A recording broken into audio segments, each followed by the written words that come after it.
आज हम देखने वाले हैं बहुत ही अच्छी और इंपॉर्टेंट नेमिंग रिएक्शन के बारे में, दैट इज द शैपिरो रिएक्शन, जो कि हमारा JRF, टिफर, ठीक है, और गेट में पूछे जाने वाला सबसे इंपॉर्टेंट एक रिएक्शन है। बड़ा पसंद आता है एग्जामिनर्स को कि इससे हम रिएक्शन देते, बच्चे उसी में उलझ जाएं और फंस फुस के नंबर काट के चले आए, लेकिन इससे आपको 2 नंबर से लेकर के 4 नंबर तक के क्वेश्चन आपको देखने को मिलते हैं और बहुत सिंपल सा रिएक्शन होता है ये रिएक्शन फर्दर हम यहाँ पे आज देख रहे हैं, ठीक है। चलो देखो इसमें क्या क्या चाहिए। पहला तो सबस्ट्रेट आप जान लो, किसी भी रिएक्शन के लिए सबस्ट्रेट बहुत इंपॉर्टेंट होता है। सबस्ट्रेट क्या होता है? एक सरफेस प्रोवाइडर होता है जिसपे आप रिएक्शन करा रहे होते हो, ठीक है। रिएक्शन करने के लिए कुछ तो चाहिए, मीडियम चाहिए। अब आप बोलोगे हमारे पास तो टेस्ट ट्यूब है, हमारे पास तो बीकर है। गलत। टेस्ट ट्यूब बीकर में आप रिएक्शन कराते हो, लेकिन रिएक्शन के लिए एक सरफेस चाहिए ना जिसपे आपका कुछ रिएक्शन हो, कोई कंपाउंड होगा उसी पे तो कराओगे आप केमिकल रिएक्शन, ठीक है। तो ये देखो सबस्ट्रेट क्या होता है? जो हमारा सरफेस प्रोवाइड करता है जिसपे कोई भी रिएक्टेंट आकर के रिएक्ट करता है, ठीक है।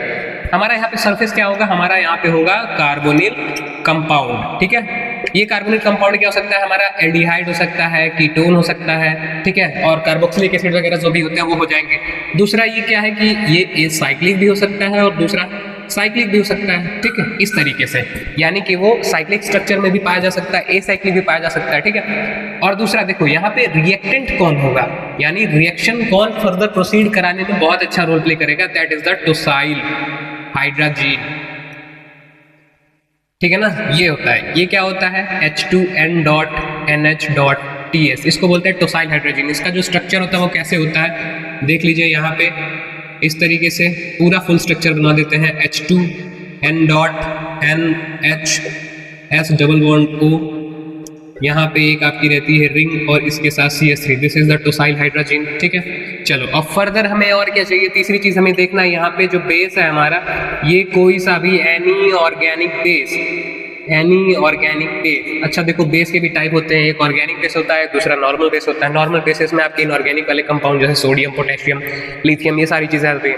ऑर्गेनिक बेस में क्या होता है? यहाँ पे आपका जो है C2H5 हो जाएगा, O-, ये भी ऑर्गेनिक बेस है, ठीक है। और क्या हो सकता है? ब्यूटाइल लिथियम, ये भी ऑर्गेनिक बेस है। तो इस तरीके से, लेकिन हमें क्या चाहिए?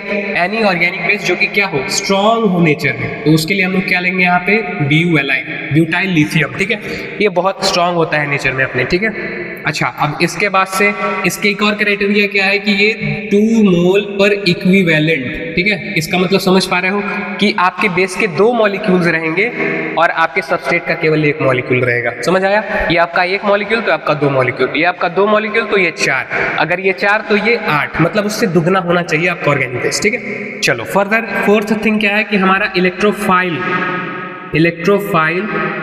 फॉर्मिंग नेचर होना चाहिए।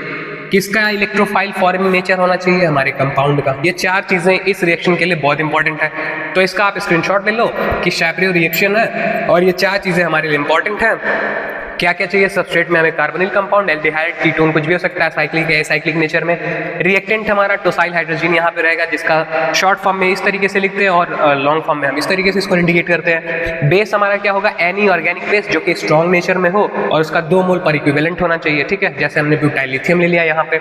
और हमारा चौथा क्राइटेरिया क्या है इस रिएक्शन के लिए कि इलेक्ट्रोफाइल फॉर्मिंग नेचर होना चाहिए, ठीक है ना। चलिए अभी आगे चलते हैं, रिएक्शन करते हैं। इसका स्क्रीनशॉट ले लीजिए, कॉपी पे नोट कर लीजिए। रिएक्शन बहुत इंपॉर्टेंट होने वाली है, तो स्किप बिल्कुल मत करिएगा, स्टेप बाय स्टेप समझते चलेंगे। और जो मैकेनिज्म हम पढ़ने वाले हैं ना, यहाँ पे आपको यूट्यूब वीडियो कोई सा भी उठा लेना भाई, तुमको वैसा मैकेनिज्म कहीं नहीं मिलने वाला है। चलो फर्दर अब हम लोग यहाँ पे रिएक्शन देख लेते हैं। जैसे मान लो RC डबल बॉन्ड OCH3, इस तरीके से ये हमारा क्या है? एक कार्बोनिल कंपाउंड है। अच्छा मैंने बोला था साइक्लिक है, साइक्लिक हो सकता है, तो ये कैसा है? एसाइक्लिक है। कहीं से भी साइक्लिक है क्या? नहीं, ओपन चेन स्ट्रक्चर है। प्लस हमारे साथ क्या है यहाँ पे? टोसाइल हाइड्रोजीन, TS इसको बोलते हैं, ठीक है। इस तरीके से शॉर्ट फॉर्म में लिख लिया। और हमने क्या यूज किया यहाँ पे? ब्यूटाइल लिथियम, कितने? 2 मोल्स यूज किए हैं। तो हमारा फर्दर जो हमारा प्रोडक्ट है, वो प्रोडक्ट क्या बनेगा? तो हमारा जो प्रोडक्ट है वो बन रहा है, इसको बोलते हैं ओलिफिन, जिसको एल्कीन भी कहा जाता है, ठीक है। ये हमारा क्या है? ओलिफिन बन रहा है, ठीक है। इतना सारा है। अब देखो यहाँ से ये बन रहा है इतना सारा तामझाम सब लेकर के हम लोग चल रहे हैं। अब देखो इंपॉर्टेंट चीज समझने वाली ये है कि आप रिएक्शन तो समझ लोगे कि ठीक है यहाँ से ये लगा के ये बना रहे हो, मैकेनिज्म अगर नहीं समझ पाए तो फिर रिएक्शन बेकार है। ऑर्गेनिक आप कभी नहीं सीख पाओगे अच्छे तरीके से। अगर ऑर्गेनिक केमिस्ट्री आपको अच्छे से समझनी है तो आपको मैकेनिज्म आना चाहिए। किसी भी रिएक्शन का अगर आप मैकेनिज्म समझ गए ना स्टेप बाय स्टेप कि कैसे इलेक्ट्रॉन कहाँ जा रहा है, कौन किसको लेकर के जा रहा है, कौन कहाँ से ब्रेक कर रहा है, तो आप किसी भी टॉपिक में किसी भी एक रिएक्शन को मैं कहीं भी आपको रिएक्शन दे दूंगा, आप उसका मैकेनिज्म बड़े आराम से कर लोगे। कैसे कि केवल कहाँ से कौन टूट के निकल रहा है, कैसे कहाँ पे जुड़ रहा है, ठीक है, सारी चीजें हम मैकेनिज्म में देखने वाले हैं। तो ये हमारा रिएक्शन है। अब स्टार्ट करते हैं हम अपना मैकेनिज्म स्टार्ट करते हैं, ठीक है। अब देखो जो हमारा पहला स्टेप है ना इसमें, अब पहला स्टेप जो है उसमें हम देखेंगे फर्दर कि किस तरीके से हमारा टोसाइल हाइड्राजोन फॉर्म करेगा। ये तो हाइड्रोजन है, टोसाइल हाइड्राजोन बनाना है, किस तरीके से होगा। देखो पहले हम कार्बोनिल कंपाउंड और इसको लेते हैं, ठीक है। तो RC double bond OCH3 plus इसके साथ में H2N dot NH dot TS, यानी टोसाइल हाइड्रोजन आ गया। अब इसको फर्दर रिएक्ट कराएंगे ना तो यहाँ से ये निकल जाएगा वाटर फॉर्म में, वाटर निकल गया। यहाँ पे क्या बना RC डबल बॉन्ड और यहाँ पे CH3। अब यहाँ पे क्या जुड़ा NNH dot TS, NNH dot TS, ये बन गया हमारा टोसाइल हाइड्राजोन, ये बन गया टोसाइल हाइड्राजोन बन गया, ठीक है। तो देखो पहले स्टेप में हमारा क्या हुआ, वाटर मॉलिक्यूल निकल गया, ठीक है। चलो दूसरे स्टेप में देखते हैं अब। स्टेप सेकंड में क्या होगा, देखो जो हमारा वहां पे स्ट्रक्चर है उसको कुछ हम ऐसे लिख सकते हैं, C double bond N S double bond O, यहाँ पे ये बन गया और CH3, ठीक है। और यहाँ पे H और यहाँ पे R और यहाँ पे क्या हो गया H और H। ये जो CH3 था ये यहाँ पे है, कार्बन यहाँ पे है, R यहाँ पे, मतलब ये जो पूरा टर्म है इसको उठा करके मैंने ऐसे रख दिया है। नाइट्रोजन वाला टर्म जो है यहाँ से डबल बॉन्ड लगा के इस तरीके से नोट कर दिया है, ठीक है। अब यहाँ पे हम अपना बेस इन्वॉल्व करेंगे, कितने मोल्स, 2 मोल्स ब्यूटाइल लिथियम आएगा, ठीक है। ब्यूटाइल लिथियम आया, ब्रेक किया यहाँ से, कहाँ, यहीं से ब्रेक होगा ब्यूटाइल लिथियम से, ठीक है। अच्छा, और यहाँ से क्या क्या निकलेगा, देखो डबल बॉन्ड की वजह से यहाँ पे जो कार्बन हाइड्रोजन का बॉन्ड है ना थोड़ा सा एसिडिक इन नेचर होगा, अल्फा कार्बन। यहाँ पे देखो ये फंक्शनल कार्बन है, ये अल्फा कार्बन है, ठीक है। यहाँ पे थोड़ा एसिडिटी जनरेट करेगी हाइड्रोजन के बीच में, तो ये क्या करेगा, आराम से रिमूव होकर चला जाएगा। यहाँ देखो फर्दर नाइट्रोजन है, इस पे लोन पेयर भी है, ठीक है। यहाँ पे नाइट्रोजन तो फंक्शनल नाइट्रोजन यहाँ पे है, तो ये क्या करेगा, ये भी आराम से निकल जाएगा। और इसके बगल में ठीक सल्फर है, ऑक्सीजन कंटेनिंग है, तो ये एसिडिटी को इसको क्या करेगा, इंक्रीज कर देगा। तो यहाँ से हाइड्रोजन निकलेगा, 2 हाइड्रोजन निकला तो कौन क्लिक किया और ये क्या बना दिया, ब्यूटेन बना दिया। अब इनके जगह पे क्या फॉर्म करेगा, डाई एनायन फॉर्म करेगा ना। किस तरीके से, देखो C यहाँ पे देख लो किस तरीके से फॉर्म करेगा, देखो C डबल बॉन्ड N, अब माइनस चार्ज आ गया, S डबल बॉन्ड O, इस तरीके से CH3 और R और यहाँ पे C पे माइनस चार्ज H और H, ठीक है। एक हाइड्रोजन ये निकला था, एक ही निकला था, तो नेगेटिव चार्ज आएगा ना। इसको काउंटर कौन करेगा, बैलेंस कौन करेगा, लिथियम प्लस, इसलिए ब्यूटाइल लिथियम हमने यहाँ पे लिया था, ठीक है। यहाँ पे हो गया, इसको हम लोग क्या बोलते हैं, डाई एनायन बोलते हैं, ठीक है। यहाँ तक समझ में आया। चलो अभी इसको फर्दर आप नोट कर लिए होगे तो मैं इसको हटा देता हूँ। अब देखते हैं हमारा स्टेप 3 में क्या होता है, ठीक है। चलो स्टेप 3 देख लेते हैं। स्टेप 3 में जब हम लोग जाएंगे तो क्या फिनोमिना होता है, ठीक है। देखो अब हम इसी कंपाउंड को मान लो यहाँ पे ऐसे नोट करते हैं, नेगेटिव चार्ज है, लिथियम यहाँ पे काउंटर कर रहा है, S डबल बॉन्ड O है यहाँ पे इस तरीके से यहाँ पे, और यहाँ CH3 है, यहाँ पे R जुड़ा हुआ है, और यहाँ पे क्या है, माइनस चार्ज यहाँ भी, लिथियम इसको काउंटर कर रहा है, H और H, इस तरीके से कुछ ये जुड़ा हुआ है, ठीक है। फर्दर अब रिएक्शन में आगे क्या होगा अब ये तो किसी को नहीं पता है, लेकिन चलो अब यहाँ पे ट्विस्ट है, यहाँ पे होगा ट्रांसफर। कैसे, देखो ये एनायनिक चार्ज यहाँ पे क्या होगा, ट्रांसफर करेगा, एंटी बॉन्डिंग से बॉन्डिंग ऑर्बिटल में ट्रांसफर करेगा तो पाई बॉन्ड फॉर्म करेगा। ये पाई बॉन्ड कहाँ शिफ्ट हो रहा है, यहाँ पे शिफ्ट हो रहा है, और ये क्या होगा, यहाँ से बॉन्ड ब्रेक कर देगा, समझे। चलो देखो अब यहाँ से निकला क्या, लिथियम है ना, तो लिथियम एक जगह, देखो यहाँ पे जब ये माइनस चार्ज शो किया, मतलब यहाँ से शिफ्ट हुआ, तो ये लिथियम क्या हुआ, बाहर निकला, मीडियम में ही रहेगा, एक ही बीकर में सारी चीजें करा रहे हो आप, ठीक है। चलो तो यहाँ से क्या निकला, TS माने कि आपका ये पूरा पोर्शन, और उसके साथ में Li, ये जो लिथियम निकला था इसको काउंटर मतलब बचाने के लिए तो जाएगा ना मीडियम में साथ में। चलो अब आगे क्या हुआ, देखो यहाँ पे नाइट्रोजन सिंगल बॉन्ड हो गया, C R के साथ में हो गया, यहाँ पे डबल बॉन्ड कार्बन हाइड्रोजन, और इसके बाद से देखो क्या हुआ, डबल बॉन्ड हो गया नाइट्रोजन अभी भी नेगेटिव चार्ज है तो लिथियम रहेगा, ठीक है। इस तरीके से यहाँ पे ये हो गया, समझ आया। ये पूरा यहाँ से सिस्टम निकल गया, देखो यहाँ पे ये बैलेंस्ड है, पूरा बैलेंस्ड फॉर्म में निकला है, ठीक है, अनबैलेंस नहीं है। यहाँ तक समझ में आया। अब देखो अब इसके आगे क्या होगा, अब जो ये एनायनिक चार्ज है, ये एनायनिक चार्ज यहाँ पे रीगेन करेगा और फिर क्या होगा, यहाँ से ये ब्रेक करेगा। तो ये क्या बन के निकला है, देखो ये यहाँ से कुछ इस तरीके से ट्रिपल बॉन्ड निकला, जिसको हम लोग क्या कहते हैं, नाइट्रोजन गैस। यानी नाइट्रोजन तो बहुत बैलेंस होता है, वो आराम से नाइट्रोजन बना के निकल गया।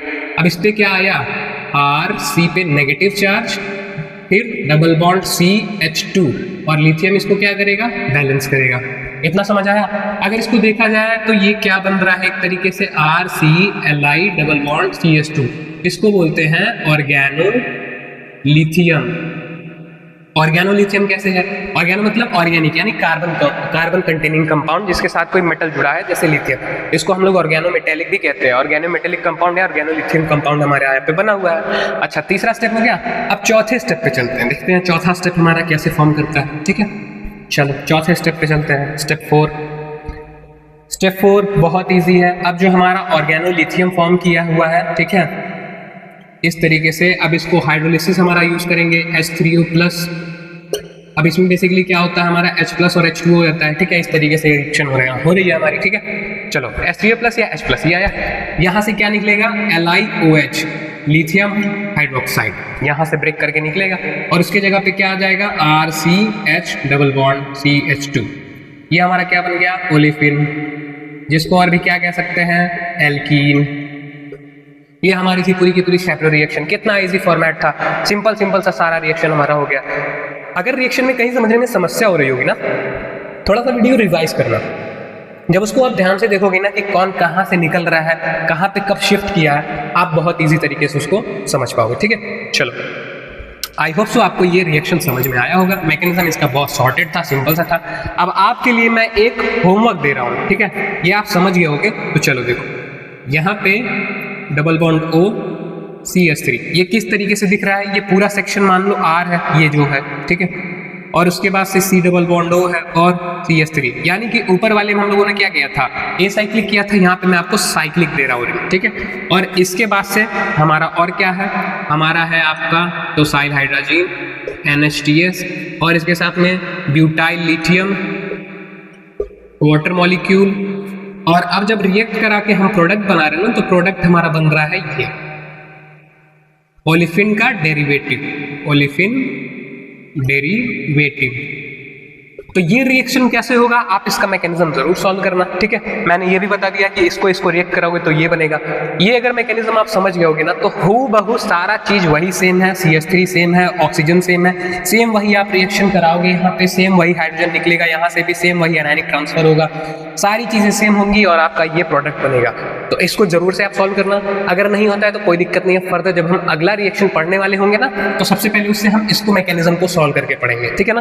तो ये आपका होमवर्क है। उम्मीद करता हूं कि आपको ये रिएक्शन समझ में आएगा। ऐसे ही हमारी स्पेशलाइज्ड बैच की रिएक्शंस पढ़ने के लिए और साथ ही साथ में अगर आप बिगिनर हो तो बिगिनर्स लेवल पे केमिस्ट्री पढ़ने के लिए यूट्यूब पे अवेलेबिलिटी हमारी है।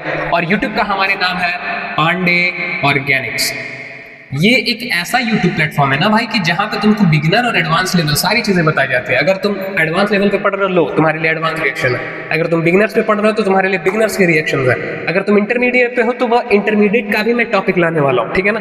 तो तुम जिस लेवल पे होगे मैं तुमको उस लेवल पे पढ़ाऊंगा, बहुत ही रिफाइंड तरीके से पढ़ाऊंगा और तुमको मजा भी आएगा।